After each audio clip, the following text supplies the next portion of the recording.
Good evening and welcome to another episode of the Five Nerds Go Wrestling podcast. Your usual host Paul McCarthy is unavailable this evening, so you are joined by myself, Richard Clark, and just the electric Paul Tolley this evening, as Richard Hero Hudson is also unavailable. So in an effort to continue and bring you new content every week, we're going to crack on and do it as a two-man show. So you feeling confident, Paul?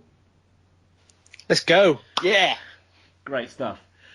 So, looking back, first of all, we're going to go over Raw and Smackdown from this week and talk about all the main points coming out of there, with a couple of surprising results and the building towards the upcoming pay-per-views with Payback and Backlash. Once we've gone through them, what we're going to do is we're going to try and talk a little bit more in depth about wrestling and the events that have transpired over the few years, and we're going to talk about the current state of wrestling, and in particular the WWE and how they have dominated the industry for near on 15 to 20 years now, and look at the detrimental effect that the decisions made by themselves and other companies within the wrestling business have led to this domination, and whether things could have been done differently, and if they had, how would the landscape of the wrestling business look today. But we'll get to that later. So we're going to start with Raw. Paul, let's talk about the obvious standout moment, which is how incredibly heavy it was from a Braun Strowman perspective. That was a good pun there. It was a heavy show, wasn't it? Yeah. Any show that ends with the ring breaking is a heavy show. I mean, they're obviously building towards Lesnar, aren't they? I honestly don't know. Because I can't see them doing Braun versus Lesnar before Reigns versus Lesnar. Because you've had the bit where Lesnar has already called out Roman Reigns. Surely the champion gets to decide who he faces. So I can't see how they're going to change that. Do you think it's because? I mean, we've talked about on previous podcasts that they're trying to protect this whole Reigns versus Lesnar showdown at WrestleMania. Do you think that's why they're doing it? If they are protecting it to WrestleMania, then yeah, that would obviously be the way they're doing it. But I think it's a SummerSlam match, Reigns versus Lesnar. I mean, in your opinion, I mean, I for one think they are doing the right thing. I think it makes sense to go with Braun if they're building to this big Reigns Lesnar showdown at WrestleMania 34. Do you find it odd that, given how dominant he's been and how he's been built up, Braun this is, that the only person they ever seem to put him in a ring with is the Big Show? He's the go-to big guy, isn't he? He's ever decreasing by the week though. He's lost a lot of timber, hasn't he? He has, yeah. he actually looked pretty decent in the main event. I thought it was for two big guys going at it. I thought it was a really good main event. Do you think it's almost detrimental to Braun that there are no other big men other than the Big Show, Lesnar, and Reigns? Yeah, definitely. I was just thinking that myself. That other than Lesnar and Reigns, I can't see who Braun would face off against at pay-per-view matches. Do you think eventually they'll build someone up as a credible threat? I mean, we've got Balor, we've got Owens, we've got Rollins, we've got Sami Zayn. I know they're not the build that you expect, but do you think potentially there's a bit of wiggle room there that maybe one of them can come across as a legit threat? For me, it's the believability factor again. I know I've gone on about this for a couple of weeks now. Balor against Strowman, I couldn't believe Balor winning that match just because of the size differential. We've had Sami Zayn, obviously in his program with Braun, they were presenting it that he couldn't even last 10 minutes against him. Lasting 10 minutes against Braun Strowman was as good as beating him. Yeah. So they made out that beating him was completely off the table. So it's difficult for them, isn't it? Because the way they booked Braun, because as you put there, Sami Zayn being told, look, if you can last 15 minutes with him, then brilliant. That they're now making a rod for their own back because they can't actually put someone, for instance, a Balor, who is pretty much the same size as Sami Zayn, into a match with Braun and have him feasibly be the winner when they were hoping and praying that Sami would last 15 minutes with the guy. Exactly. They are creating a bit of a problem. It's whether they call in big guys from elsewhere to keep him going. So you've got Killian Dane in NXT. Could be a passable program for Braun for a month or two. What about? Is Samoa Joe? Is he someone that could possibly step in and fill that role? Yeah, he's believable, isn't he? He'd be a believable victor over Braun, possibly. With the old, they're both heels, although Braun does get, depending on the crowd, either a face or a mixed reaction at best. Would that something that perhaps the McMahon Helmsley faction would do to sort of get their boys back in the main scene, or do you think there's other plans? We talk about Strowman and the Reigns factor, but when we go to believability, we're walking into a pay-per-view with the world title not being defended. What are they going to do with Brock? Because for a part-time wrestler, he's in a position whereby it isn't really working anymore. You've got so many little guys now that could be in the world title scene that don't get the opportunity because of him. Do you think at some point they're just going to have to cut their losses with Lesnar, keep him away from the world title, and just have him perhaps take on an Undertaker type role, whereby they just wheel him out for the big clashes? Yeah, you have to think realistically. It does have to reach that stage. They've booked themselves into a corner, haven't they? In that they've made the world, it's called the Universal title, but they've made it a heavyweight title again. Whereas Brock's a champion, you can only see Braun or Reigns beating him. If Braun wins, who's realistically going to beat him? It's only Reigns. I suppose if Reigns is champion, you can buy those other guys beating him. But they have made it difficult for themselves. Yeah, and it's going to be interesting to see where they go with it. I think for all the world, we're looking at a Lesnar versus Strowman clash, and I'd imagine that Strowman's probably going to go over. Quite interesting. I read yesterday that apparently management are more high on Baron Corbin than they are on Strowman, which is interesting given the push that Strowman's getting and what we can potentially see for Baron Corbin. And we'll cover him when we go over SmackDown. But carrying on through Raw, Miz and Ambrose, we talked about it last week that perhaps some of us were on the fence whether we wanted to see that again, and it looks like we're going to see it. Looking forward to it. I know I'm not. See, I was with you last week, surprisingly, that I wouldn't want to see it, but I thought their promo on Raw was excellent. Really good segment. Typically, I hate the chat show segments, the Miz TV and the highlight reel that really get on my nerves, waste of time. But I thought it was brilliant, and we were saying last week about who's Miz going to cut that kind of fourth wall breaking promo against. And then here he is with Ambrose, saying the stuff we've been saying about Ambrose on the podcast the last couple of weeks. It was brilliant, and Ambrose was back to his kind of funny best with the facial expressions and the little asides. If he's going to bring the best out of both guys, I'm not against seeing it again. Do you think they'll put the strap back on the Miz? He's had some good runs with the Intercontinental title before. Would it free up Ambrose to go and do something else? And feasibly, where do you see Dean going? Because there's the obvious rivalry with the Shield and the potential to do something with Rollins or with Reigns.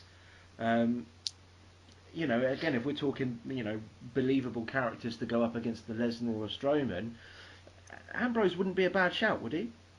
Unhinged. He wouldn't know. I do see Miz coming out as IC champion again, and I think it'd be brilliant. It'd be mostly brilliant for the belt, but it'd be great for Miz again, just to rehabilitate from the Cena farce at WrestleMania. Ambrose, I couldn't see him against either Rollins or Reigns, because Rollins is as a face now as is Ambrose, and Reigns is supposed to be a face even though he's clearly not. So I couldn't. He is a believable competitor to the likes of Lesnar, I guess, but he'd have to put a lot into the Miz feud to convince me he was ready for a world title, to be in the world title scene again, because I've not been impressed over the last year by Ambrose at all. No, it's one of those where they're going to have to strip back the character and push him really hard in a way where, kind of like what they did when he went up against Lesnar the first time, where he literally showed no fear and just went to war with the guy. Yeah. But even then, I mean, I suppose it comes down to, I mean, it's probably a dangerous way of wording it, but do you really think he deserves to be where he is after the year that he's had, given the other people that are around him, The Miz being the perfect example? No, I don't. At WrestleMania, the pre-show was the right place for him, and he showed it in the match he had, which was lazy, as the Miz said. No, he certainly doesn't deserve to be in the world title scene. He doesn't deserve to be carrying in the Continental title. But hopefully he cracks on from here. I think from Ambrose's perspective, I think, and he's mentioned this on his podcast with Stone Cold Steve Austin previously, hasn't he? I think he needs to be given more freedom on the microphone, more freedom in the ring, because if you want him to be this believably chaotic character, but yet in his matches, you know exactly what move's coming next. Really, yeah. He's got such a set move list, like Cena, basically. Yeah, there is that criticism. I definitely agree with you. Down to the way he falls in the ropes. I know it's got a funny name, and I can never remember what it is. But yeah, and then the forearm lariat, and yeah, you're absolutely right. He has become predictable. And I don't know if that's the way he goes about matches, or it's the way he's been asked to go about matches. I think it was the latter, to be honest. So yeah, I'd like to see him have more creative freedom, I guess. Do you think because of his background, he did a lot of CZW, he's worked in Ring of Honor and a lot of the indie promotions. Do you think because of the style that he used to work with back in those days that they're sort of reluctant to let him off the leash because that's not the way they want the product to go? Yeah, absolutely. They can't afford a slip up on live television, can they? And do you think that harms him, or do you think he's actually got enough about him to work the WWE way? See, I don't think he does. I just think it's too containing. Because when you've got someone as creative as him, you've got guys all over the roster who can be given a script and they're probably happy with that because it's better than anything they could come up with. But Dean Ambrose could come up with better himself. Yeah. Definitely, and I think that plays into why he does come across as quite demoralised and just taking a paycheck, basically. Yeah, no, absolutely, and he's proved in his career, not only within the WWE but also in the indie promotions, that he does have ability, and if he is given that creative freedom, that he can do something with the character. So I think part of it is, from his perspective, I would say that, his destiny is in his own hands. He needs to buck up and really push himself to find that noose that he had once before and try and get back to where he was, and the Dean Ambrose that the WWE was so keen to build the Shield and such like around. Yeah, you have to make the, you do have to make the best of what you got, haven't you? You look at Miz. That's what he did. He wasn't in a good place, but he made himself a star again. Look at someone like Matt Hardy.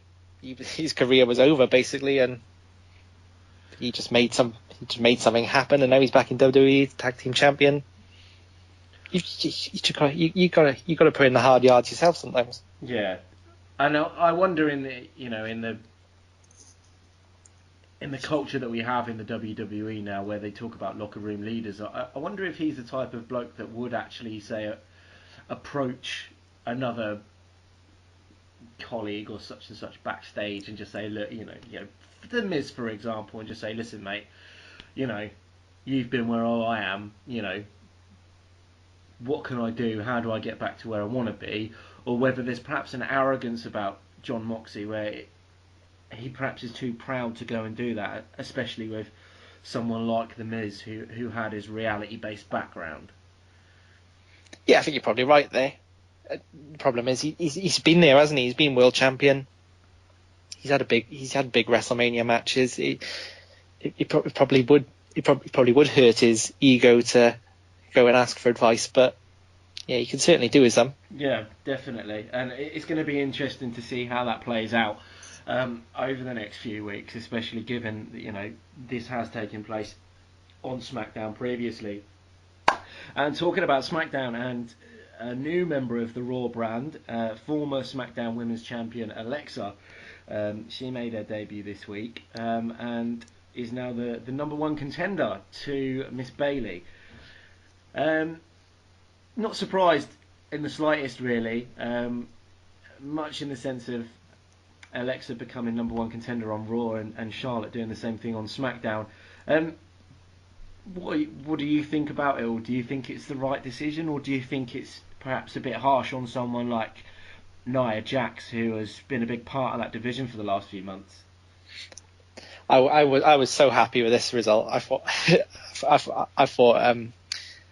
she was excellent throughout the whole match, and it was a really good match.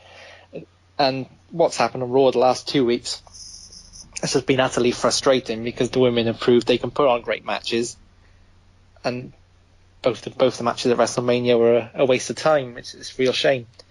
But it was a really good match. I thought Nia Jax would have won, and I thought the way they were building the match was looking like Nia Jax was going to win, so it was really clever in that respect.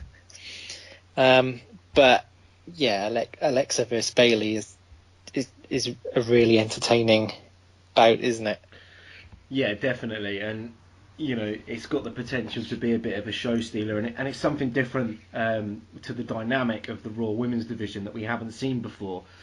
Over the last year, we've been spoilt with Charlotte versus Sasha, Sasha versus Bayley, Bayley versus Charlotte, and then Nia's come in. So seeing something different, it is going to refresh the division up a little bit. Touching on Nia there, for her, where does she go next? Because she's had this previous feud with Sasha Banks. Do you think she muscles her way in and makes it a three-way? And they look to get the title off Bayley without harming her, or do you think they'll go straight for Alexa versus Bayley? I hope she doesn't muscle her way in. They've cleverly laid the seeds now for Nia versus Alexa, because I still think long term Nia Jax will become a face. You think? I do think so. Yeah, I think that's what they've been angling towards the last few weeks.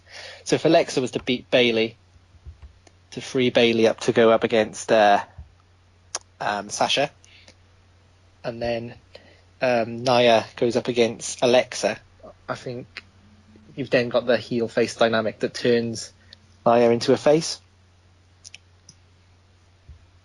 Yeah, I mean, do you think there's room for her as a face? With the because you've got Bayley and you've got Sasha.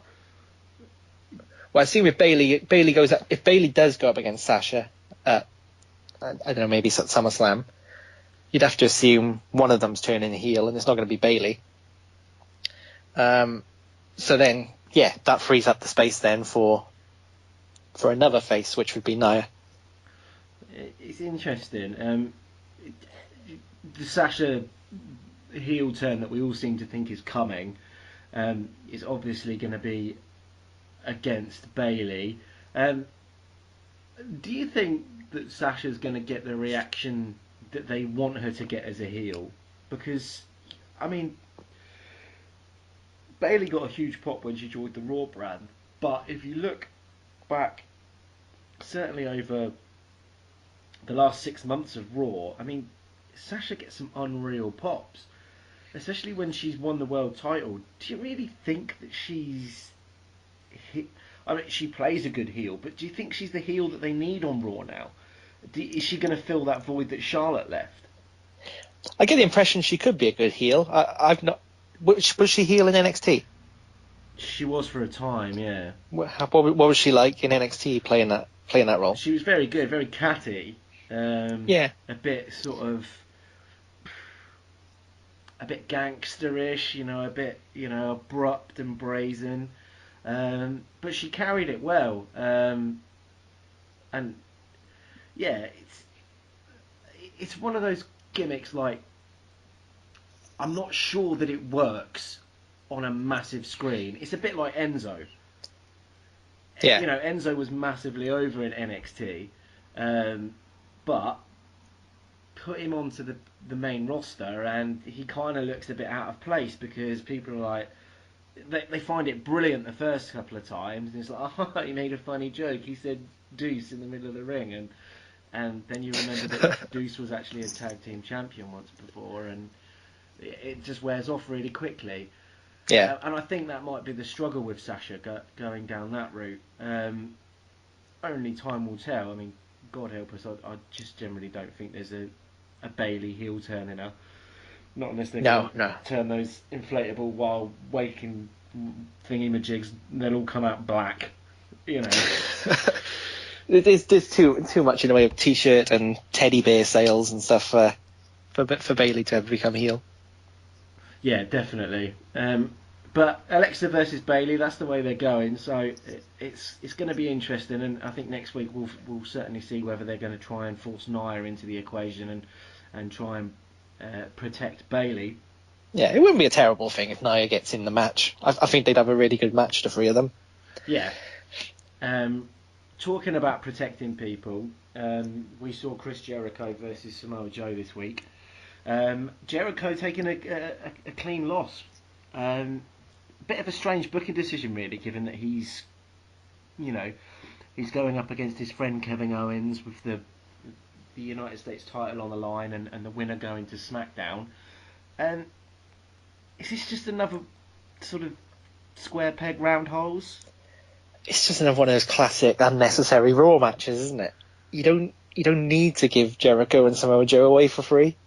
No, it's a pay-per-view match in its own right, and you're shoving it like, what was it, second match of the night or first match of the night? Second, I it's think. Completely illogical. Realistically, you can't have either guy lose without it looking bad on him. And as you say, Jericho took it this time. We've seen in the past that these booking decisions kind of give away what's going to happen at a pay-per-view. Do you think this is one of those where you just can't see anything other than a KO win? I don't know. I'm torn. Cause what we were seeing the week before the Superstar Shake-Up, I think without fail, everybody who was going to SmackDown the next day lost a clean match the night the Raw before. Yeah, and just made me feel like Jericho's lost to Joe to put him over a bit. Maybe Jericho is going to SmackDown. But again, it's that stipulation, isn't it? The winner of the match. It doesn't necessarily mean that Jericho wins the title. Do you see what I mean? Yeah, that's true. And that's kind of, it's one of the frustrations I have with this whole, this draft and these inter-brand matches that are still taking place. So we've got Wyatt versus Orton going to take place again. So yeah, I think I don't think he needs to be on SmackDown. I think Kevin Owens, with the way he's been talking, seems like he's going to be on SmackDown, and that's probably the best place for him. With Joe, I just kind of get the impression that after what he did to Seth Rollins, that's what they should have had him do. Just come out randomly and beat the crap out of people. And build him up, and then when he's ready, have him go after Reigns or Strowman without putting him in, like you say, nothing matches. Joe's a bit of a loose part at the moment. I think I don't see where he really fits in. I know he's got a match against Rollins at Payback, but even after that, he's great. Don't get me wrong, and he should be on Raw, but I just don't see where he fits in. And I get what you're saying about him coming out and destroying guys week after week, but Braun's already doing that, so he's kind of stolen that place. I can't see what Joe's going to do, particularly with the Owens going to SmackDown. If he stays there, and we all had it nailed on that Joe and Owens were going to be in a new stable going forward. So I just don't know what he's going to do. Because I read that Stephanie McMahon being off TV isn't planned to put Rollins over. It's due to, I think that she had a vacation planned with their children, and that's why she's not been on Raw. Oh really? She's got a book soon as well, isn't she? So is she doing some sort of tour for that? Yeah, and so perhaps that is the tease there, that maybe you're right. Maybe Jericho does win the title, because it doesn't make sense to have the US and the Intercontinental on Raw. So maybe this is all just a ruse, and then they'll bring them back together, and Triple H will turn up in a couple of weeks, and it'll all click in together. But it certainly just seems like, with this brand split and these matches and stuff, that it hasn't just affected the guys that are involved. So, Jericho and Owens, it's also affecting Joe, it's affecting Rollins a little bit. So it's certainly something, we talked about last week. SmackDown seems to be the place where people get booked correctly, and whilst there's aspects of Raw that are going quite well, it's definitely somewhere they're going to have to pull their finger out and actually start looking at what they're going to do with the product. Definitely. Just with Jericho, I mean, if he is going to tour with Fozzy, well, we know he is going to tour with Fozzy. It's the worst time for him, because in that match and in his promo later in the night, he is so over right now. He's kind of getting the biggest crowd reactions of the night, and for him to lose that, because we know Jericho loses momentum quite easily at times. If he's off screen for 2-3 months, that could kill it. Yeah, I mean, I think we talked about it. His tour finishes just before Payback, I think, or Backlash, whichever one it is. So there's a chance that he might not be off for too long. I'm pretty sure he's playing Download this year, actually. Yeah. So, but and NXT's at Download too, isn't it? So yes, it's not. It is, yeah. So it's not unlikely he could make a appearance there. Yeah, definitely. I think as could Joe. Yeah, I mean, that'd be one to sell out NXT, wouldn't it? Triple threat: Joe, Jericho versus Owens. I don't think that his tour dates with Fozzy are going to hinder him appearing on the product. Things that might hinder people appearing on the product is getting knocked out, which happened to Finn Balor last week at the hands of the new number one contender. The new number one contender for the world title, Mr. Jinder Mahal. Take note, Dean Ambrose. That's how you make a name for yourself. So he faced off against, and this is how bad my knowledge is, he went off against Kurt Hawkins, having to remind myself there. That's how memorable it was. You've got to get your facts right on Kurt Hawkins, haven't you? Yeah, except in his open challenge, and it turned into a bit of a squash match, which, is okay, despite the fact that, Finn Balor's probably not much bigger than I am. he's at a bit of a loose end already, isn't he, old Finn? I know you're not his biggest fan, but I'm not. it's all I'm drop not. kicks and face paint. It is Dropkick City. That's even his finisher is just a horizontal dropkick, isn't it? But no, I'm not a fan of his. I just don't buy him as a world championship threat, unless the world champion is Seth Rollins or someone a bit smaller. But it looks like he hasn't got plans for Payback. He hasn't got a match yet. I can't imagine he's going to get one. Do you think? I know he got a huge pop when he came back on the Raw after WrestleMania, but in hindsight and looking at everything now, do you think perhaps that was too early? I don't know. Could it be a case of he's not quite ready yet, but they want to get him back on screen? Could that? Yeah, possibly. But then, could that play a part? I mean, I suppose the question to that is, if he wasn't medically fit to compete, why would they put him in matches? And if, again, medically fit, etc., surely when he got knocked out last week, that would have been the catalyst to say, okay, we'll keep you off TV for a couple of weeks. As I say, I'm a critic of the way they've sort of gone about this draft, and again, I think when we talk about guys that have kind of got lost up in the way that it's all happening, I definitely think he's another one that's been affected by this, because they had that tease of they did house shows with Rollins and Balor versus Owens and Joe and Triple H and Sami Zayn.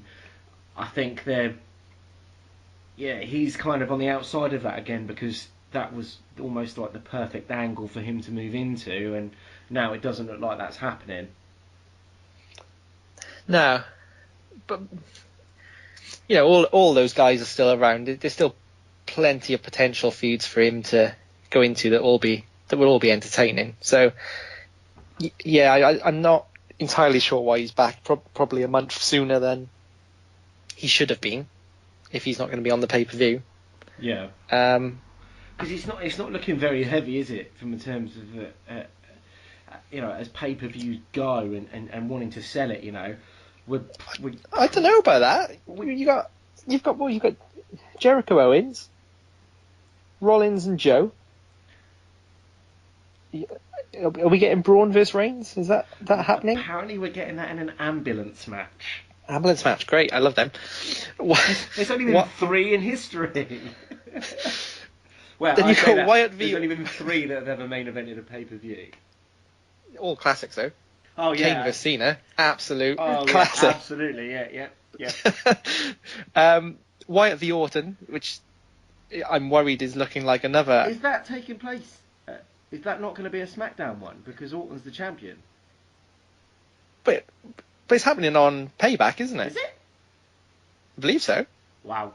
I didn't know that. I honestly thought that was going to be safe for SmackDown, because he is the SmackDown champion. So, again, that's just ridiculous booking. It's on a Raw pay-per-view. Who knows why? Well, Bray's a Raw superstar, isn't he? Yeah, but Orton's the champ. I don't get that. And somewhere in amongst his crazy monologue, I was definitely getting the vibe that the House of Horrors match is in an actual house. Oh, not.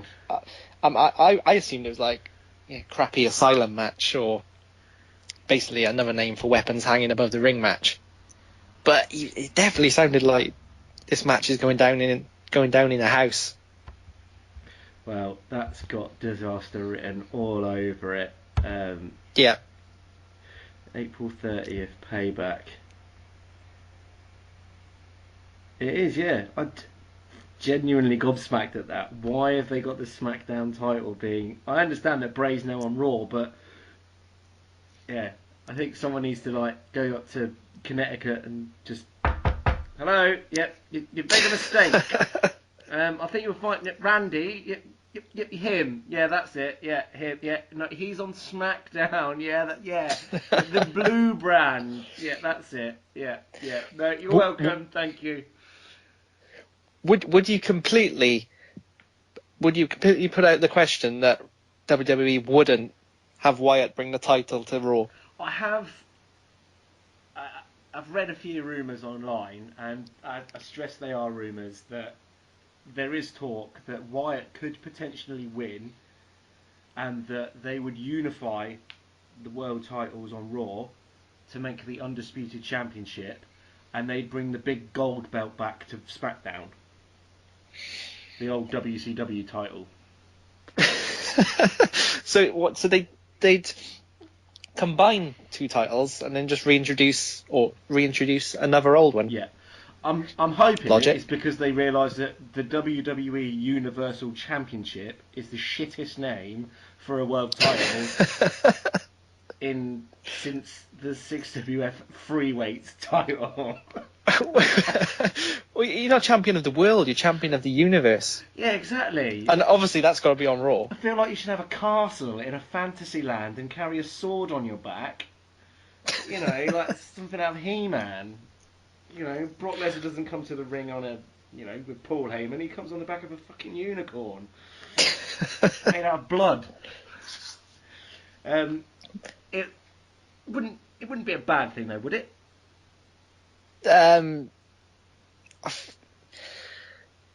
If they sold it as Bray won the world title, or Bray won the WWE title is called, isn't it? I forget what it's called. Yeah. If he won the title, brought it to Raw, and then I don't know, say Jinder Mahal comes over to Raw to try and take it back. But if you have got guys coming over from SmackDown to try and take it back, that could work. But no, I don't think I'd like to see it. Brock Lesnar, WWE Universal Champion, or Brock Lesnar Undisputed Heavyweight Champion? Which one actually works? Yeah, I see what you're saying there. It would just be how, the logic behind it. And then you could perhaps have Wyatt go up against Strowman, and then Strowman wins the title and then goes after Lesnar and unifies the belt that way. That's just speculating. But as I said, it is rumours, and it's again, talking about the way they put the brand split and everything, it just seems to be like, certainly on the Raw brand, that they're just creating issues for themselves. On the subject of brands and branding, the Hardy Boys, we got Jeff in singles action this week as he took on Cesaro. That's a sentence that many of us never thought we'd say. But Dave Meltzer is reporting that WWE are in talks with TNA with regards to the rights to the Broken gimmick. Well, they kind of ruined that, didn't they? By having Matt Hardy speak this week. Yeah. 'Cause I thought they were keeping him off microphone until all that was settled, and then they could just have him come out and he was broken all along. But no, he was talking pretty normally in his backstage promo with Jeff. Do you think they? And I know you say, I think he said wonderful or whatever it is, but that was the extent of the broken. They do a bit of teasing, don't they? Like when he comes to the ring, he puts his arms out as opposed to doing that funny little flick thing that Jeff apparently can't do properly. Yeah, and he's got the goofy match card picture. Yeah. That seems to suggest that not all is right in the head of Matt Hardy, but. And on his Twitter, he sort of flicks between broken, Mattitude, and something else on his bio. Do you think if they get the rights to the Broken gimmick that they'll actually talk about, they'll do it properly, and they'll build to it, or do you think it's going to be he takes a chair shot and all of a sudden he's broken Matt Hardy? Because let's face it, that is what they would do. Now you said it, that is what's going to happen, isn't it? Yeah. He needs to be broken, because already in the Jeff Hardy vs Cesaro match, they obviously set out their stall. They were bigging up Jeff Hardy a lot as a singles competitor. Yeah, it's And already happening, isn't it? not a mention for poor Matt. And So, we talked about this, didn't we? you That need we'd something. eventually go back to everyone remembers that Jeff's pretty good in the ring, and Matt's just a bit overweight and has a bit of a grey patch in his hair now. So Yeah, I thought they'd wait longer than 2 weeks, to be honest. maybe it's just maybe we're being cynical, and maybe it's just the WWE's way of waiting to build Matt up by reminding us of how awesome Jeff is. Give it a week and they'll be reminding us that he's on his third strike. We didn't see Brock Lesnar this week. I don't think any of us are surprised by that.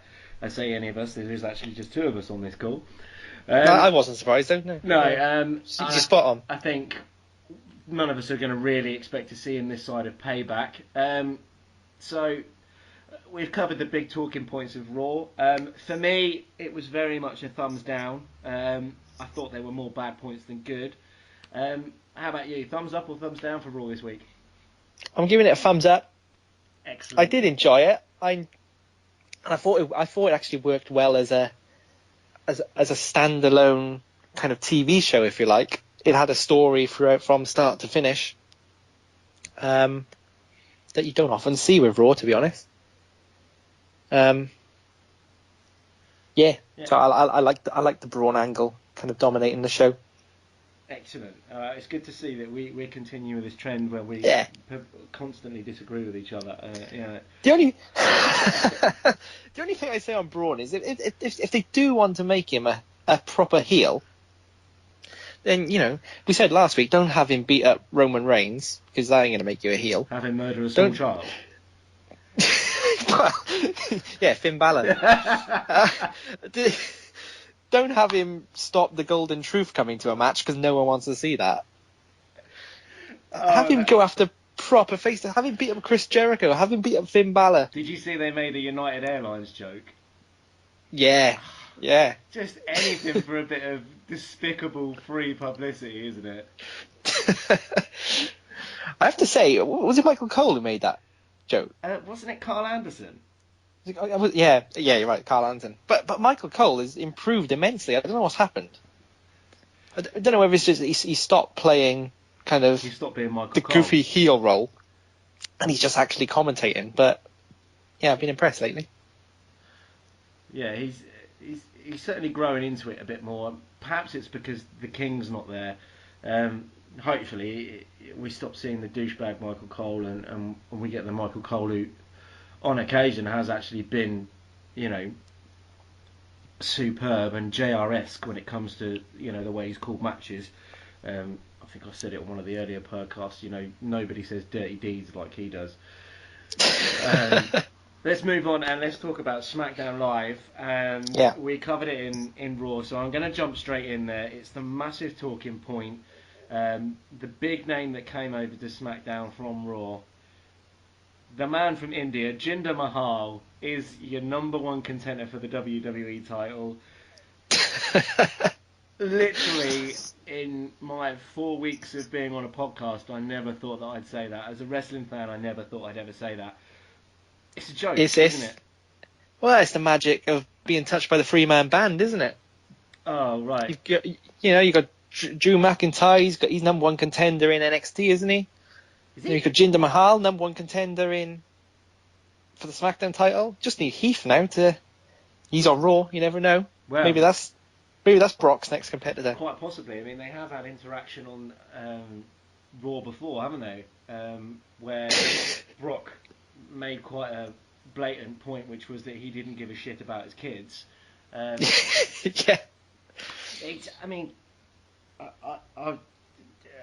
For the listeners out there, we have a Facebook group where we talk about all the poddy stuff, and we mentioned that Vince is looking to push the WWE in India again. We had this with the Great Khali years ago, with the Punjabi prison match, not the Tibetan torture match. Is this just what he's doing now? Do you think it's just to try get a buy rate in India for a couple of pay-per-views, or do they genuinely see something in the veiny prince? You'd hope not, but again, being cynical, that probably is what they're doing. In fairness, at the WrestleMania Battle Royale Andre the Giant thing, Yeah. I did believe he was going to win that.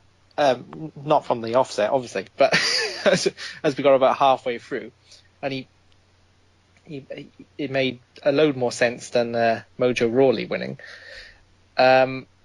So kind of he showed signs of being pretty good there, and he's in really good shape.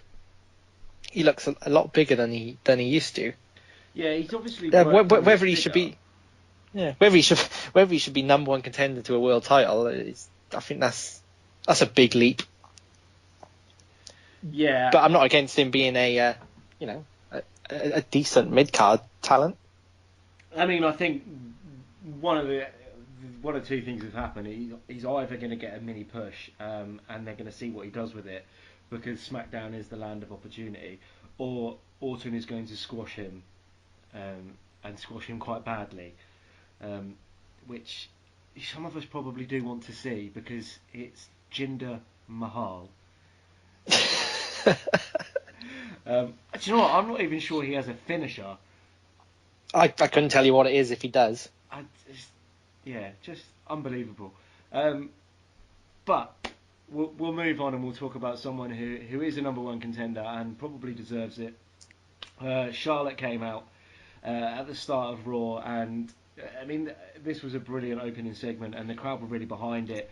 Charlotte comes out and proclaims that she's been on SmackDown for a week now and hasn't had a title shot yet, and that needs to change. Naomi comes out and handled herself very well on the microphone, I have to admit. They had a bit of a scuffle, and it wasn't your traditional scuffle, heel getting the better and the face comes back in and the heel does a runner. They went toe to toe, and then Shane came out and made a match and said that if Charlotte beat Naomi, that she would get a shot at Naomi's title, and that's what we're getting. It was naturally obvious, wasn't it? Yeah. You could argue that why are they doing it immediately, but she's Charlotte, isn't she? She's absolutely right. Sure, of course she should be number one contender. So yeah, they had to go for it straight away. I believe just like they did Alexa on Raw. Talking about the crowd and the way they've got behind her, do you think it's quite refreshing to see that they've got behind Naomi and the gimmick? Yeah, I don't know why. It doesn't do anything for me. Perhaps I'm missing something, but it's just that she glows, isn't it? Is that the extent of it? You don't fear the glow, no? I don't feel the glow, no. That's disappointing. I think I speak on behalf of all the WWE Universe and Richard Hudson's shoes, that I'm a bit disappointed in that. It's different though, isn't it? You've got. I saw a comment about one of the good things about Alexa and going to Raw is that she's kind of got this I'm not one of the four horsewomen thing. With Naomi and this kind of bouncy, happy, feel the glow gimmick, it's different, it's new, it's something we haven't seen for a while. Do you not see it as refreshing and a bit of a throwback to the old days of Doink the Clown? And I suppose it's unfair to link a Doink the Clown. Purely for aesthetic reasons.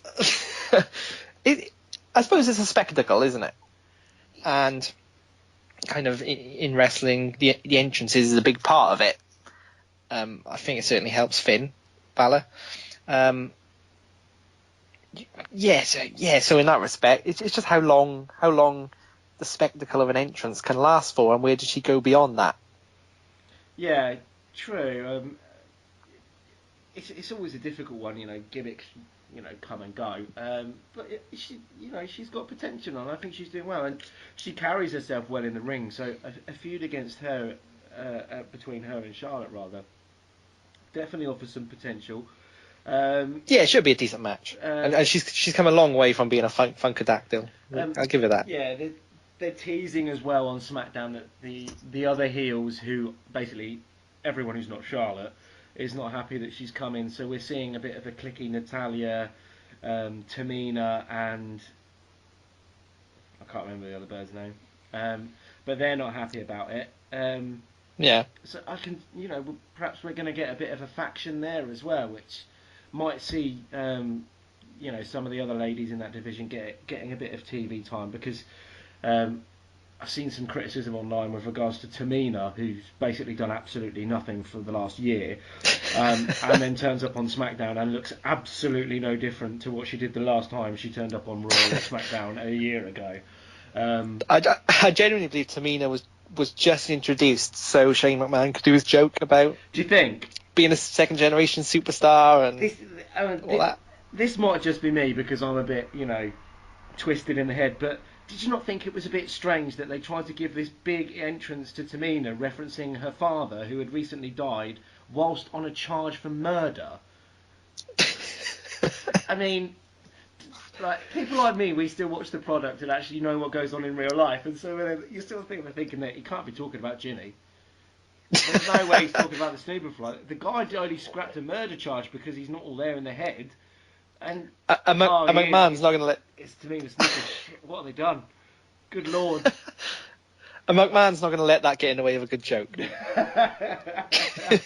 it was too much to resist for Shano. And we do forget that they do encourage performers to mock their own health issues. Jerry Lawler did take the piss out of his own heart attack. Yeah.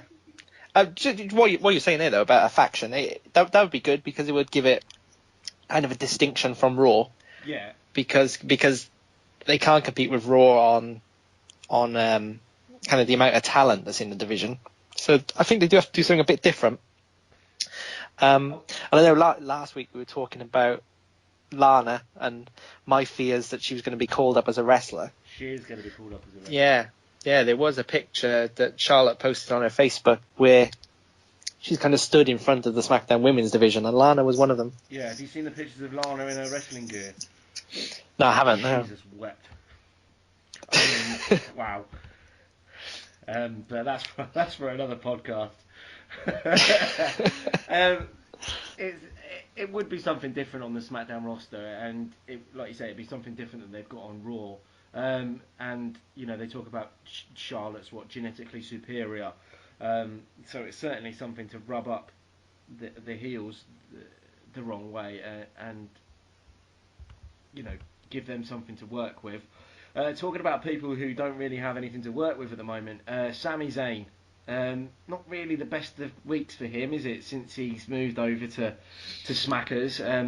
I think, myself included, we all thought that this would be a good opportunity for the Canadian underdog, but he took the pin in the number one contenders match last week, and somehow miraculously finds himself in a number one contenders match for the world title, and loses that.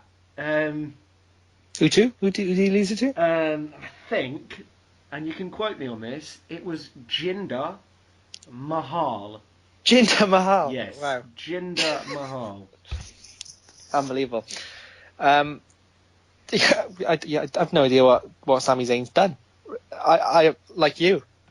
I assumed he was going to SmackDown to freshen up and kind of have a new start because he'd been a bit damaged on Raw, particularly with that Braun Strowman feud we were mentioning earlier. But nothing seems to have changed at all, does it? No, it doesn't. And they sort of still seem to be packaging him as the underdog. And again, we talk about people that have been affected by the draft, etc., etc. Perhaps they're trying to keep him out of the way because they don't want to do the Owens versus Zayn thing again. We saw Shinsuke turned up, and last week we got the teaser of the feud with Dolph Ziggler. Do you think maybe Zayn versus Ziggler might have been a better feud?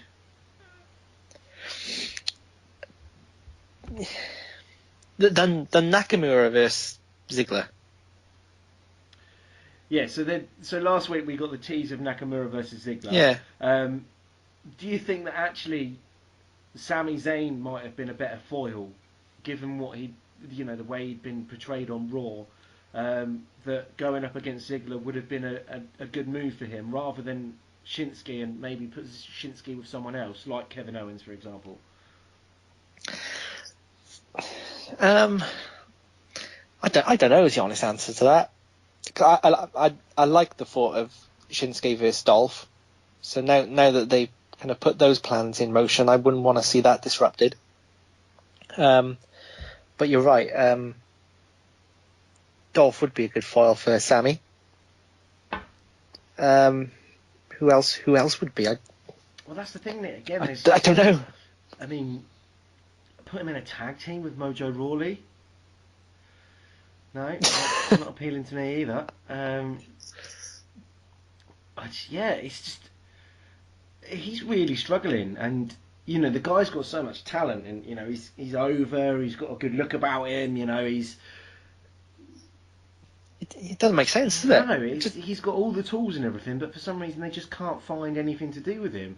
And with it sort of struck me that when he was on Raw and he had these sort of conversations with Mick Foley, and it was quite ironic because there's a lot of Sami Zayn that reminds me of Mick Foley. I'm sure it wasn't lost on other viewers as well. The underdog, the willing him to win, etc., etc. But I also see this sort of never really knew what to do with the guy. That's why there were so many varieties of Mick Foley. We had Cactus Jack, we had Mankind, we had Dude Love, we had Mick Foley. And that's kind of, I feel like that's what they're doing with Sammy, Yeah, he's an underdog, but, can't really polish a turd. And yeah, he's a very moral character, isn't he? Yeah, and typically they don't do very well. No, because people are assholes these days. We don't like moral people. That's it. It's almost like he needs to come from like a rich Indian family and sort of join up with perhaps people of his own race and culture and perhaps get a shot that way. I mean, I can't think of anyone in the WWE that could possibly do that. It'd be a fresh angle. It would, yeah. I wonder who they could give that to. It's a tough one for him. Again, ridiculous booking that you can lose a number one contenders match to the United States title and then end up in a World Championship number one contenders match with such esteemed participants as Jinder Mahal and Mojo Rawley. I almost don't want to say it because obviously this podcast is going to blow up one day and be massive, and I don't want to affect our links with WWE. But could it be his religion that's holding him back? Who, Jinder? No, it's Sami Zayn. What religion is he? Is he Muslim? He's Muslim, yeah. I didn't know that. No. I mean, I would have thought the WWE would have exploited the shit out of that by now. Last time they exploited the shit out of a Muslim character, they got that horribly wrong. Well, let's hang on a minute, because we are going to war with Syria, and now would be the perfect time to start a gimmick. Are you thinking what I'm thinking? Yeah. Bring back Hulk Hogan? Yeah. I'm thinking we get the band back together. Sergeant Slaughter, the Iron Sheik, and Sami Zayn. Book it. It's got money written all over it. Oh. Honestly, I didn't know that he was a Muslim, and I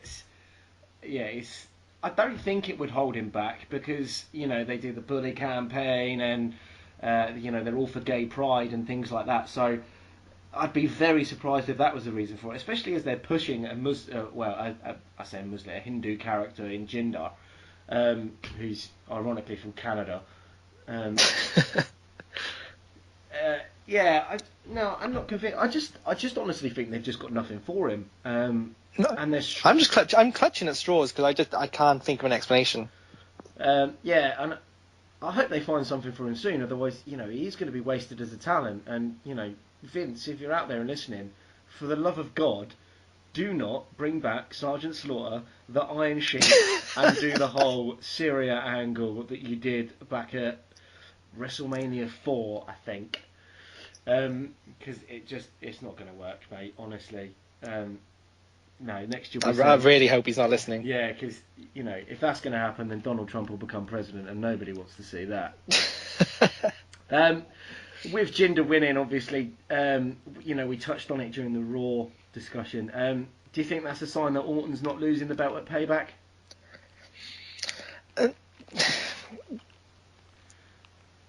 can't see Jinder versus Wyatt, but then you know, a day ago I couldn't see Jinder versus Orton either. So I don't know what it says.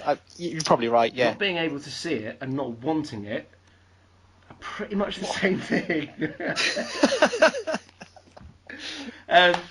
Yeah, it's so difficult to predict, isn't it? Because there's so many rumours and things out there. You'd have to think that he's retaining if Jinder's the number one contender, and unless that's their way of getting out of it, is Orton doesn't have a world title anymore, so therefore Jinder doesn't get a shot, which is also a good win for everyone. Should be extraordinarily cruel. I can't imagine that's going to be a pay-per-view match. Oh, it will be. Oh God, that's just going to be the first SmackDown after Payback, surely. I think they should just do a house show. that way only 16,000 have to suffer it. I mean, hopefully, I've got nothing against the bloke, but it could be the catalyst Jinder needs to get released and go to Impact Wrestling and become world champion there. Yeah. About to go back on British TV, isn't it? So is it? Be a big moment for him. I think next week Impact's back on. Oh, I'll be sure to Sky Plus that. On Spike, Friday nights. Oh, there you go, TNA fans. There you go. Impact Wrestling is back. I know what you're thinking. Yes, they are the same thing. And that's not a plug. That's not me recommending watching it whatsoever. No. I won't be. No, so. Honestly, I'd rather watch paint dry. In fact, I would rather watch a rerun of all Jinder Mahal's matches with anyone than I would watch an episode of Impact Wrestling. In fact, a 3-disc Jinder Mahal box set. Just an hour-long loop of him knocking Finn Balor out would probably be more entertaining. Things that really weren't entertaining on SmackDown: Kevin Owens and his Face of America Open Challenge. Gary Gandy, was that the guy's name? God knows what he was. They should have just put James Ellsworth in the match, surely. Yeah. Does this mean we're getting a John Cena-esque Open Challenge for the US title every week? And again, going back to the things that we've said about the booking and the brand split and stuff like that, is there a little bit of kind of really don't understand what you're doing here, guys, because you want us to believe that Jericho's going to win the title, but at the same time you're booking Kevin Owens to do all these different things on SmackDown? I mean, are they just doing too much? And ultimately, if this is the way they're going, given the talent roster on SmackDown, who would you like to see to take up the challenge? Yeah. Well, the fact I know he's US champion, but the fact it's an all-American challenge makes me feel like it's going to be someone, extremely patriotic who will come through and win it in the end. So, is Shelton Benjamin coming back? Is that going to happen? He posted something on Twitter the other day that basically said he's not officially signed with the WWE. He never signed the contract because he got injured. And as of writing, he was still a free agent, but that could change. And it could be a swerve on his part. Possibly. That's what immediately sprung to mind when I saw what happened. Obviously we're not. I'm gonna guess anyway that we're not always going to see a wrestler of the caliber of Gary Gandy. We're probably going to get a couple of weeks of local jobbers before he gets a proper feud. Who can you see them putting them in with? Because again, I say there isn't a depth of characters, but there's only so many people they can keep putting in front of him. I know they're talking about bringing on Almas from NXT, so he's a potential one. That's the way they've set it up. You run these storylines and it ends up as a surprise, doesn't it? Or as best they can keep it a surprise. So I can't imagine it'll be someone currently on the roster, or Rusev perhaps. Yeah, Rusev again, but Yeah, would they bring Rusev back as a face, or and again, he's looking at another couple of months out. So I mean, and that's a tough one. They've got to be building something long term for KO, surely. And if you had to pick someone from the SmackDown roster, who would you take? Someone currently on the roster, I'd take Nakamura. I'd like to see Nakamura as US champion. Even though he's in with Dolph Ziggler, you'd still like to see him involved. Yeah, well, I see him KO's going to kind of milk this storyline for a little bit, give him something mildly entertaining to do while he's got nothing to do, if you like. Yeah, it's a great shout. Speaking of Nakamura, we didn't see him this week. Do you think he could have been part of the six-pack challenge? Do you think that's a missed opportunity there, or do you think it's a good thing that they're keeping him off and they're going to build to his eventual in-ring debut? I know he wrestled a dark match after this week's show. As he was there, but didn't appear on SmackDown. That's odd, isn't it? Yeah. I can't think of any logic for that. You'd have him on the show, surely. Well, yeah, but again, they're obviously wanting to build to something big because there is this aura about Nakamura, and maybe that's what they want to do. They want to create a bit of buzz. SmackDown took a massive hit in viewership as well. Just looking at the numbers, and I'll tell you now. So last week they did 3.1 million viewers, and they've lost 500,000 this week. So my guess is that perhaps it might just be because it's Tuesday Night SmackDown. It would be cruel to say that the result of the six-pack challenge got out, and people knew that Jinder Mahal was winning the number one contender for a shot at the world title. I'm just looking now to see who he wrestled in the dark match. Here we go. Wrestles after SmackDown.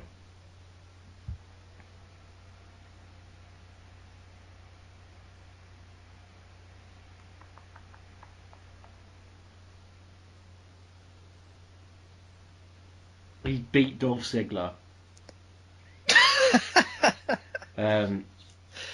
Yeah, and that came after 205 Live. So maybe they're just trying to get him used to working the SmackDown way of things, and keeping him off, like I say, until they build for his debut.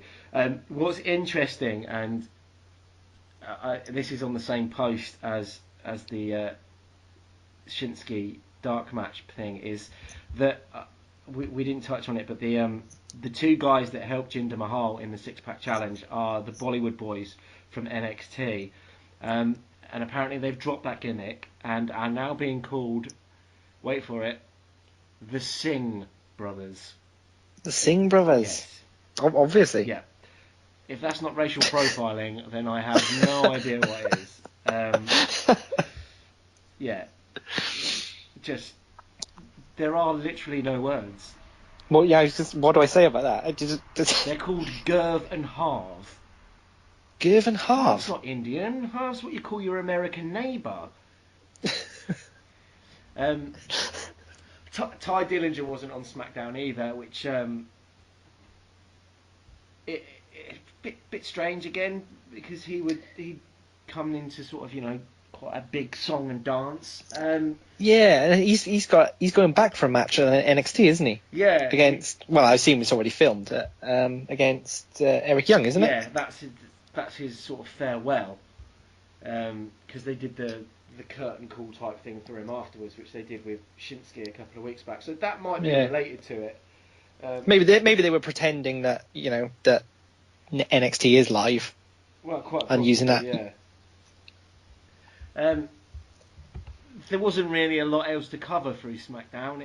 It was quite a short show. I mean, we had Baron Corbin and AJ Styles was the main event. Corbin came off exceptionally well in that. It was a strange end to the show because there was a count-out victory. Question mark over whether it makes Corbin look weak. for me personally, I don't think it does. I think it protects him. They're clearly quite high on him, and they're looking to push him massively. I said at the start of the show that they're looking to do more with him than they are with Strowman. But what are your thoughts on Corbin and the character? And again, talked about the six-pack challenge. Would he not have been a name that should have been in there? He should have been, but I guess because he's currently last week he was competing for number one contendership for US title, wasn't he? Maybe they're building up for him to be AJ Styles first. Well, I'm saying AJ Styles is going to win the US title. That contradicts what I was saying about Kevin Owens earlier. Yeah, but but maybe they're looking at having Baron Corbin and AJ Styles have a little feud, which would be really good. Be great for Corbin. I see more longevity in Corbin's character than Strowman's. I think after a year max of Braun, he'll start becoming Kane basically. In that, what else do you do with him? Whereas I think put a mask on him, have him have sex with a dead body. Yeah. Ambulance matches. Tag team with a Big Show. Bring Shawn Maltman back. Do you know what I was just about to say? Bring X-Pac back. If they can talk with one of those things against his throat. There's a wedding storyline. I mean, we haven't had one of them for ages. I mean, the more you say it, the more we talk about it. There is a lot of road for Braun Strowman to go down if they're going to make him into the next Kane. I take it all back. I take it all back. He just needs a brother that's not his brother, and they'll refer to him as his brother, even though he's not his brother, and call them something like the Brothers of Decimation. And just every so often have him come back and be friends, even though they faced each other at WrestleMania, burnt each other, buried each other. Kane actually beat him for the world title, which was one of the few people that have gone over him clean for the world title. So, there's plenty of opportunity for Braun. Corporate Braun. Yeah, but that said, I do think Baron Corbin is a better character long term. Yeah, definitely. I mean, we talked about it last week. Some people, I think, Hero Rich, said last week that he's heard rumours to the fact that Baron's a bit of a dick backstage and such like, but it doesn't seem to be doing his character any harm. Braun's still a bit green, and you're not wrong. There's definitely more mileage in Baron as a character, and you could see him turning face. Whereas, I think if you turned Braun face, you just create another Big Show. If Braun turned face, it would just destroy him forever, wouldn't it? Yeah, and if they turned him face and went down the Big Show route, we'd have to have at least 50 face/heel turns in his career. He'd need to learn to cry on screen. Yeah, that's a tough ask. The big boss man tow his dad in a coffin around a funeral, around a credit cemetery. That's one of my top 5 moments. Big Boss Man features in 2 of my top 5 moments of WWE history. What's the other one? Can you guess the other one? Hanging from the cell. When he got hung by the Brood. That's WrestleMania 15, isn't it? That was an awful thing. That was like the least PG thing you could ever do. Wow. Love Big Boss Man. God rest his soul. Right, so SmackDown this week it's a barely a thumbs up for me. I'm true to form. Thumbs down from me. Thumbs down from me as well because there you go. Whilst the Charlotte and AJ Styles Corbin match were interesting, you're not going to get away from the Jinder Mahal thing for me. No. That's just bridge burnt. Set fire to it. I feel like Raw's kept up the pace from WrestleMania, whereas SmackDown this week dropped off the pace a bit. After what was a promising start last week, it's definitely gone off the boil. So that concludes this week's look at the two shows. I am conscious of time here, Paul, and we've cracked on quite a bit here, and we've covered more than we expected to.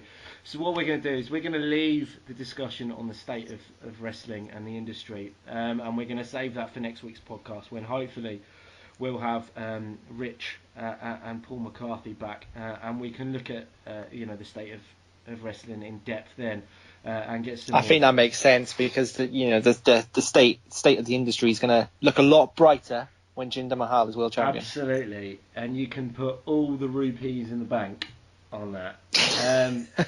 But that's it for tonight's wrestling podcast. We have been the Two Nerds Go. Don't forget, you can follow us on Twitter at 5NerdsGo. Don't forget to share and like our 5NerdsGo Facebook page, and you can subscribe to our YouTube channel. I've been your host for this evening, Richard Clark. Massive thank you to Paul Tolley for helping me with this evening. It's been quite good, hasn't it, Paul? I've enjoyed it. I'm definitely looking forward to Corporate Brawn. I think that has literally made my interest in wrestling completely re-peak. We have been the 5Nerds Go, and we look forward to coming back at you next week. Thanks very much, and good night. Good night.